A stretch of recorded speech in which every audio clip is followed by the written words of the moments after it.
విద్యార్థినీ విద్యార్థులు ఎప్పుడూ కూడా జ్ఞాన సముపార్జన కోసం కష్టపడాలి.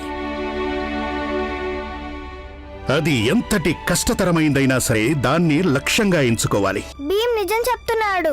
గురువుగారు మాకు చెప్పారు, కానీ మాల ఎవరికి అది గుర్తులేదు. బాబు, నీ పేరేంటో చెప్పు. భీమ్రావ్. నిజం చెప్పే ధైర్యం నీలో ఉంది. నాతో పాటు రా.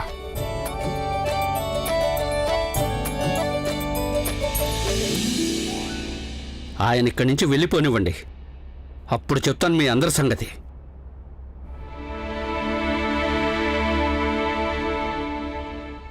రే, ఇక మనకు బాగా దెబ్బలు పడతాయి.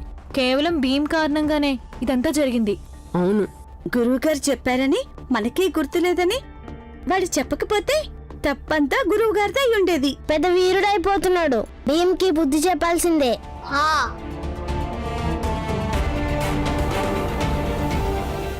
మనం ఒక పని చేద్దాం, భీమ్ పుస్తకాలన్నీ చించిపారేద్దాం. అది తప్పు. నువ్వు నోరు మూసుకొని కూర్చో, లేదంటే నీ పుస్తకాలు కూడా చించేస్తాము. నోరు మూసుకొని కూర్చో.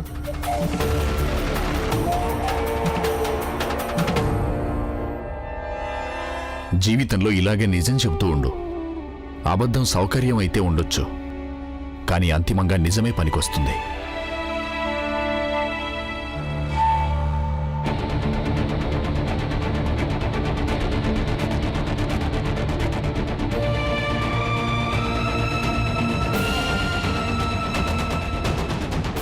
ఇదిగో నువ్వు నిజం చెప్పినందుకు బహుమతి.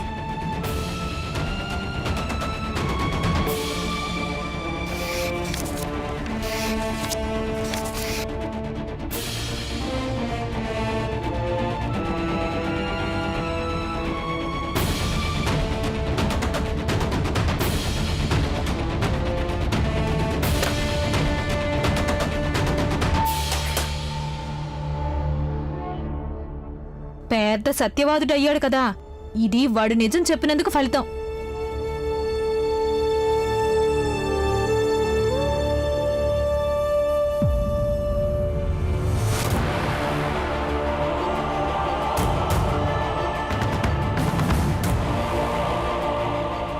అన్నయ్య, మన ఈ పుస్తకాలన్నింటినీ ఎవరు చింపేశారు?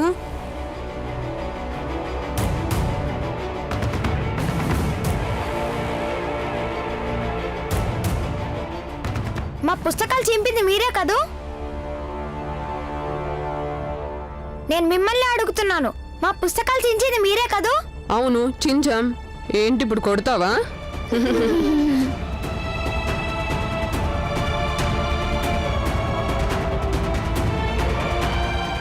నువ్వు అలా చూస్తే మేం భయపడిపోతామా?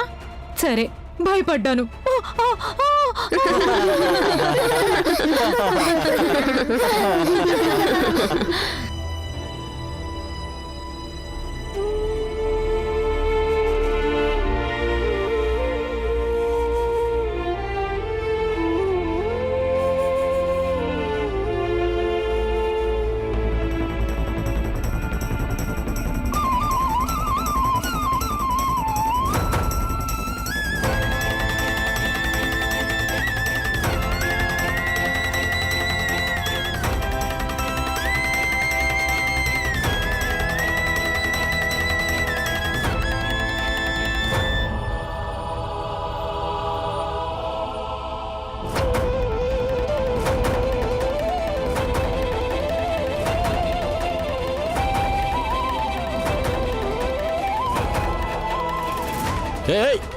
ఏం చేస్తున్నావు?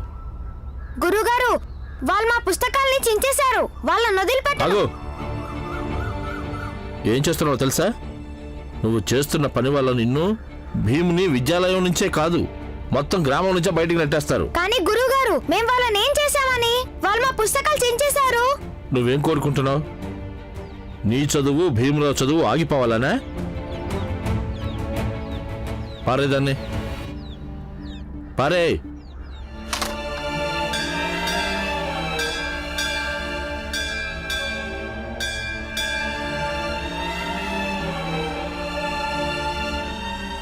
భీమ్, నన్ను క్షమించు. నేను వాళ్ళని ఆపలేకపోయాను, కానీ వాళ్ళని విషయంలో చాలా తప్పు చేశారు.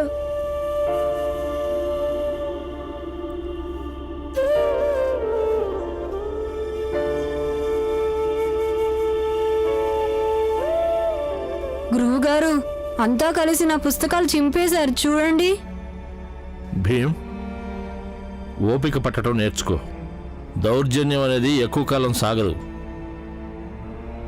పిల్లలందరూ ఇలా చేయకుండా ఉండాల్సింది. ఇది క్రమశిక్షణ రాహిత్యం. నీకు కొత్త పుస్తకాలు వస్తాయి. ఇప్పుడు నువ్వు మీ నాన్నకు చెప్పు, ఆయన నీకోసం కొత్త పుస్తకాలు కొని తీసుకొస్తారు. జీవితం అంతా నేను మిమ్మల్ని సుబేదార్లాగే చూశాను. ఇప్పుడు మీరు కూలి పని చేస్తుంటే చూడలేను.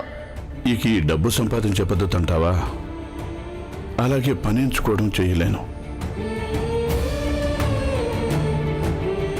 లేదు గురువు గారు, నేను మా నాన్నకు దీని గురించి ఏమి చెప్పను.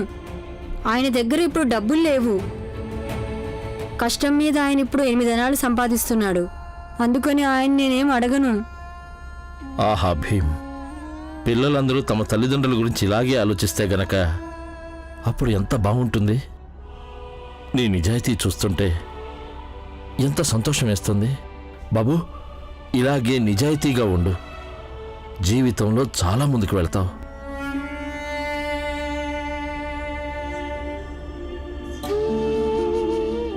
భీమ్, నువ్వు బాధపడకు. మనం ఈ పుస్తకాన్ని జిగురుతో అంటించేద్దాం. వద్దన్నయ్యా, మనం ఒకవేళ ఇంట్లో జిగురు అడిగామంటే అప్పుడు అమ్మా నాన్నలకు మొత్తం అంతా తెలిసిపోతుంది. వాళ్ళు ఇంకా కంగారు పడతారు. స్కూల్ వదిలిన తర్వాత మీరిద్దరూ ఇక్కడే ఉండండి. నేను ఇంటి దగ్గర జిగురు తయారు చేసి తీసుకొస్తాను. అవును భీమ్, ఇక ఏడవటం ఆపేసే. నీ పుస్తకాలు బాగైపోతాయి. నీకు సాయం చేయటానికి వీళ్ళున్నారు కదా. నేను ప్రిన్సిపాల్ గారి దగ్గరికి వెళ్ళి ఆ పిల్లల మీద ఇప్పుడే ఫిర్యాదు చేస్తాను. సరేనా? సరే గురువు గారు. ఆ.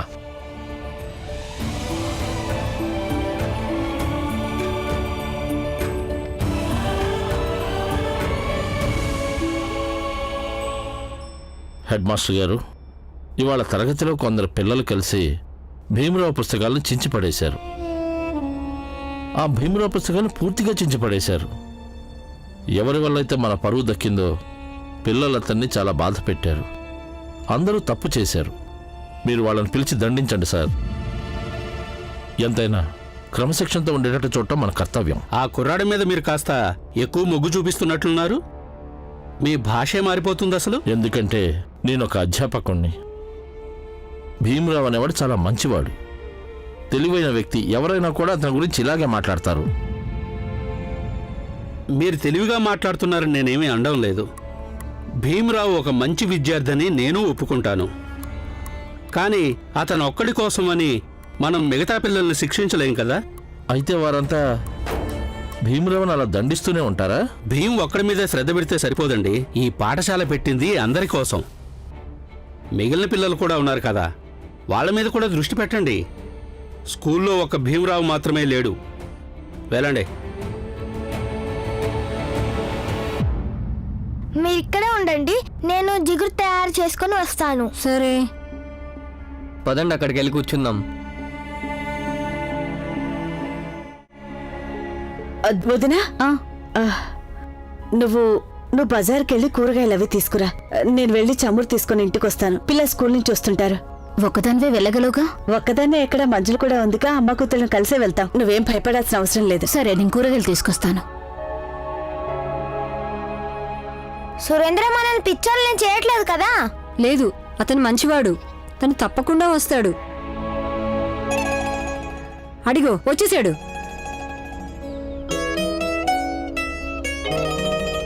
తీసుకోండి, తెచ్చాను. అమ్మ అడిగింది జిగురెందుకు చేస్తున్నావని. అప్పుడు నేను చెప్పాను గాలిపటం చేయడానికని.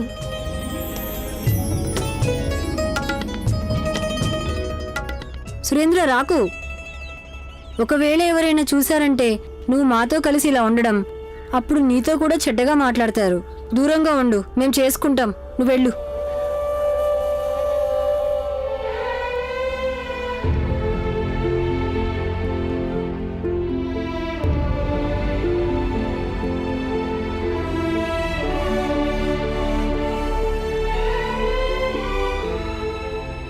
ఎప్పుడైతే అది అయినప్పుడు చూద్దాం. నేను కూడా మీకు సాయం చేస్తాను.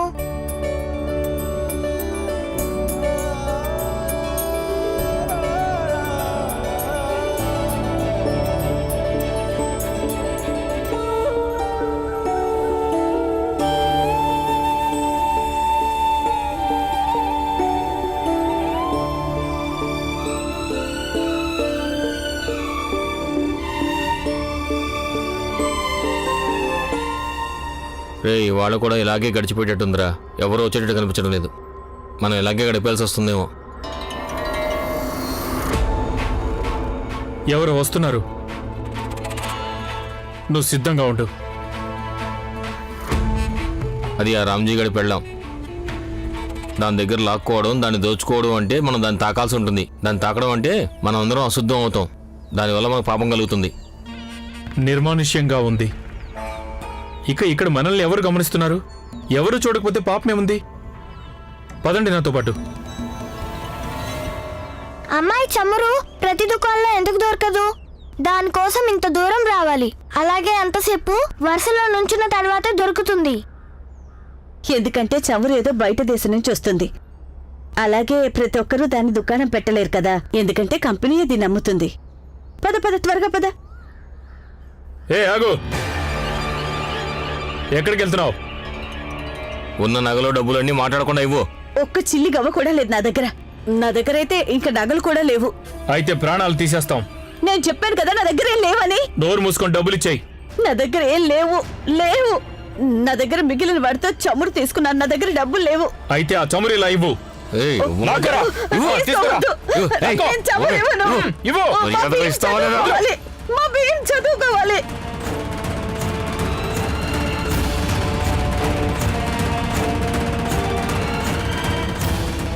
ఇవ్వమంటున్నా? నేను మర్యాదగా ఇవ్వను. ఇచ్చేయ్. లాగు. లేకపోతే నా చస్తావు. పిల్లలు చదువుకోవాలి. ఇవ్వే. ఇవ్వను. వదలండి మా, వదలండి. ఇవ్వమంటుంటే? అమ్మాయిని వదిలిపెట్టండి. మర్యాదగా ఇచ్చేయ్. గట్టిగా లాగు. వదలండి. మమ్మల్ని లాగు. కాపాడండి.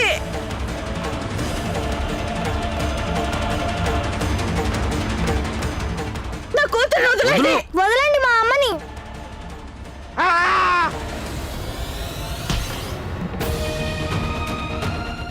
నువ్వు బానే ఉన్నావుగా? ఆ, ఆగు. చెప్పారు కదా చమురు ఇవ్వను. నా పిల్లలు ఎలా చదువుకుంటారు? నా భీమా చదువుకోవడానికి వేరే చోటుకి వెళ్తే అప్పుడు వాళ్ళు దీపాలు ఆర్పేస్తారు. చమురు గనక తాకారంటే మీ ప్రాణాలు తీస్తారు. పారిపోండి.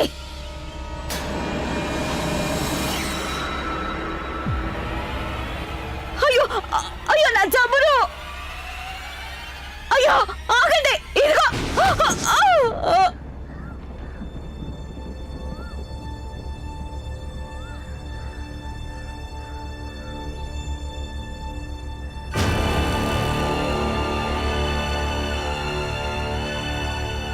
నా చమురు.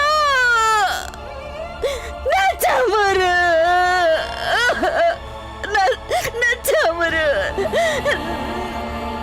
నా పిల్లలు ఎలా చదువుకుంటారు? నా భీమా ఎలా చదువుకుంటాడు? అయ్యో చమురు. నా చమురు నాకు ఇవ్వండి.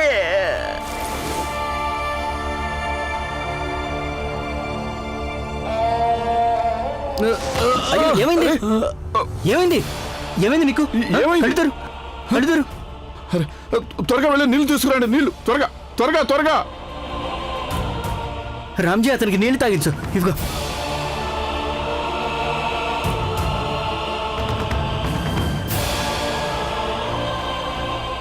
మీరందరూ పనిలోకి వెళ్ళండి. అతనేం చావలేదు. ఇక నువ్వు ఇంటికెళ్ళు. అయినా ఒంట్లో శక్తి లేనప్పుడు పనిలోకి ఎందుకు వచ్చావు నువ్వు? లేదు లేదు లేదయ్యా, నేను పని చేస్తానయ్యా. ఒకవేళ డబ్బు లేకుండా నేను ఇంటికెళ్తే పెళ్ళాం పిల్లలకు తిండే పెట్టగలను నేను. నీలాంటి బలహీనమైన కూలీలతో మేం పని చేయించుకోలేం. నువ్వు ఇలాగే పడిపోతూ ఉంటావు. ఇక వీళ్ళందరూ పని వదిలేసి నేను ఇలాగే లేపుతూ ఉంటారు. అప్పుడు మాకు ఎంత నష్టం వస్తుంది? లేదు లేదు అయ్యా, మీకే నష్టం రాదు. నేను రేపు నా కొడుకును కూడా నాతో పాటు తీసుకొస్తాను. అయినా ఒక్క కూలీ ఇవ్వండి. ఈ ఒక్క సహాయం చేసి పెట్టండి. నన్ను పనిలో నుంచి మాత్రం తీయకండి. సరే, ఇవాళ డబ్బులు కోసేస్తాను. ఇవాళ తక్కువ పని చేసావు నువ్వు. సేటు గారు, ఇతని బదులు కూడా నేనే మూటలు మోస్తాను. కానీ మీరు ఇతనికి పూర్తి డబ్బు ఇచ్చేయండి. అతని బంధువు ఏంటి నువ్వు?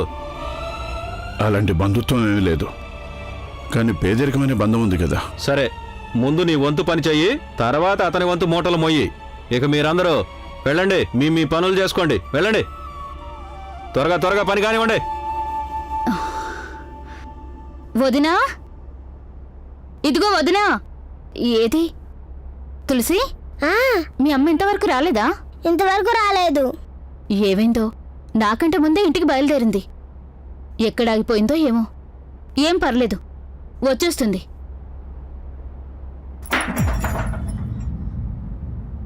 వదినా, వదినా, వదినా, ఏమైంది వదినా? అది చమురు డబ్బా ఏమైంది? లాక్కున్నారు వదినా. లాక్కున్నారా?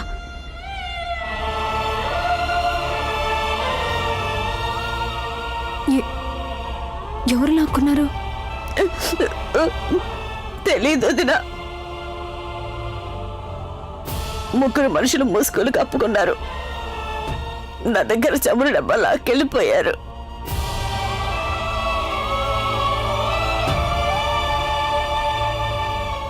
మన దగ్గర ఎక్కువ డబ్బులు కూడా లేవు. పిల్లలు ఎలా చదువుకుంటారు వదినా? మన వాళ్ళ నీడల్ని చూసి కూడా పారిపోతారు వాళ్ళు. కానీ ఉపయోగపడుతుందంటే మాత్రం మన చేతిలో ఉన్న చమురు డబ్బా కూడా లాక్కుపోతారు. ఆ దుర్మార్గులకు నీతి నిజాయితీ అనేవి లేనే లేవు. చమురు కాపాడుకోలేకపోయాను. పిల్లలు ఎలా చదువుకుంటారో వదినా? నేను డబ్బు తక్కువ తీసుకెళ్లాను, దాంతో మళ్ళీ చమురు తీసుకురాలేకపోయాను. నేను నీకు మళ్ళీ డబ్బులు ఇస్తాను, చమురు తీసుకురా వదినా. వేరే డబ్బా తీసుకెళ్ళు. రాత్రికి చమురు లేకపోతే పిల్లలు ఎలా చదువుకుంటారు చెప్పు. నువ్వేం బాధపడకొదినా. మీరాబాయ్, భీమాబాయ్, వస్తున్నా.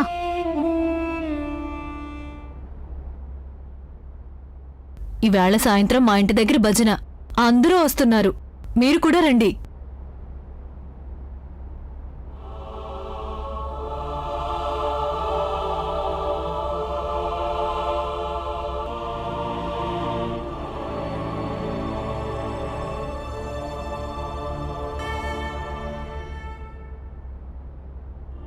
అమ్మా,